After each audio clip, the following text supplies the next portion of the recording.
Picture yourself walking into a dark room and switching on a desk lamp. Now, you didn't turn on the overhead lamp. And yet, with that one small action, you pushed back the shadows, made the space feel safe, and allowed yourself to see everything differently. That is the power of a small change. Not that it replaces the big one, but that it fundamentally alters the environment, making everything that comes next possible. Now, that made sense to all of you. Yet, when it comes to the problems that we face in the world, why do we refuse to flick the lamp on because we're waiting for the chandelier? I believe the most effective way to convince someone of something is to explain how it works. And so first, tonight, I'm going to discuss the psychological aspect of our brains, which means we so often refrain from challenging the status quo and going out of our way to make a difference. Then, I'm going to tell you why, no matter how small the change, some things are just deserving of our attention. Now, let's imagine for the sake of the argument, you've embarked on a leisurely stroll with your friends along George Street, and you're appalled by the number of people sleeping rough. I sympathize with them, you tell me, but I couldn't possibly do anything about it. There's too many of them, and I'm just me. Your brain's telling you that, and quite frankly, it isn't actually wrong. Science tells us brains are structured to avoid two major pains. The first being inefficacy, and the second, responsibility. So first, our brains are hardwired for efficiency, or clear cause and effect. It's why you're more likely to run faster if you can see a target in sight, for example. When the effect is invisible or insignificant, when you don't know if it'll be enough, your motivation completely evaporates. And on the second, well, it's much easier psychologically to disassociate from a problem and at least pretend to never see it than to take action and to feel like you have to bear the weight of it entirely. You can't unsee a problem or lose your responsibility, and once you see it, you become more likely to want to act. But you know, again, rationally, that you would rather hold on to your tenor, even if it's not the right thing to do. So you move on. For what it's worth, again, your brain is taking the rational approach to things. And I can't exactly ask you not to, not least because I can't, but also because it's a useful way of looking at some things, some practical things, but not in this case. Going back to George Street, I think there's one main thing to cover.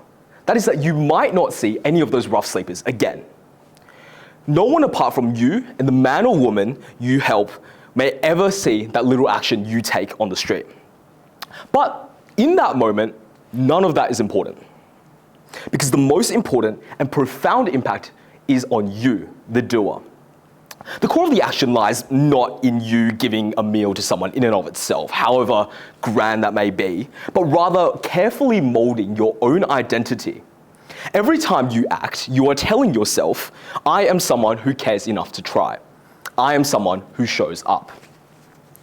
And this isn't just motivational posturing either. No, you're physically strengthening the neural pathways associated with empathy and agency every time you make those actions, while weakening the ones for apathy and powerlessness. I think it's easiest to think about this like a muscle. Because just like any muscle, the more you use it, the stronger it becomes. You build a more courageous version of yourself every time you take this action, who is more willing to pick up a piece of litter, or stand up to bigotry in the workplace or at school, or do something not because it is easy, but because it is hard. Not because you might change the world, but because you did the right thing. You know, I think I can hear the next objection already. Returning to George Street, again, you might point to a passerby. Might say, she's not doing anything for herself. You bemoan, it's not my job to help them out. Okay, then whose is it? I think this is by far the most dangerous form of the argument that presents itself, because it is so much easier to tap out when everyone else is doing it too. Doing something not obligated of you, like helping the less fortunate, is particularly difficult because of a concept that I gather has probably been discussed ad nauseum already in different environments, and that is the bystander effect. The idea that when more people are around a problem, the responsibility diffuses, diluted by each person thinking someone else will fix this, until the problem is ignored and no one fixes it. But, and as I suspect you've probably heard this many times before, it is for a reason. And that is that change very rarely starts without one person. Now, you don't have to be Gandhi or Mandela or MLK. It may well be that someone sees you doing something about those rough sleepers and is inspired themselves to do something. And even if it isn't the case, just imagine, please, if you will, that more people thought like you. That more people thought, regardless of if it makes a difference, regardless of if anyone else sees this, I'm going to do the right thing anyway. We, as a society, are, at the end of the day, made up of individuals. And so to initiate this change, you have to plant these seeds into an individual's mind, even if it be only your own. Because even the chance of change is better than nothing overall. Of course, just because throughout this speech I've sort of used homelessness as an example doesn't mean that this mindset is strictly restricted to philanthropy.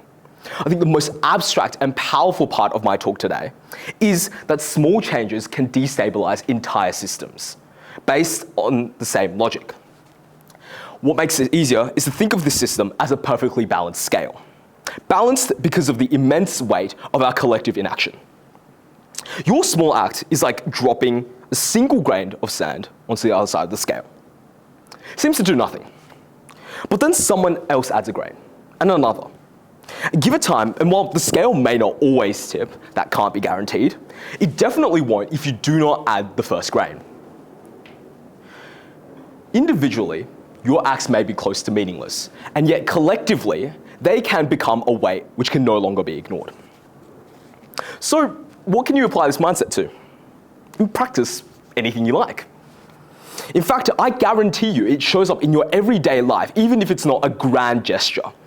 You could pick up litter around you, you could check on a friend who seems withdrawn, you could stand up for someone who isn't getting a fair go, you could volunteer at a local community institution, or even just for yourself, not on anyone else.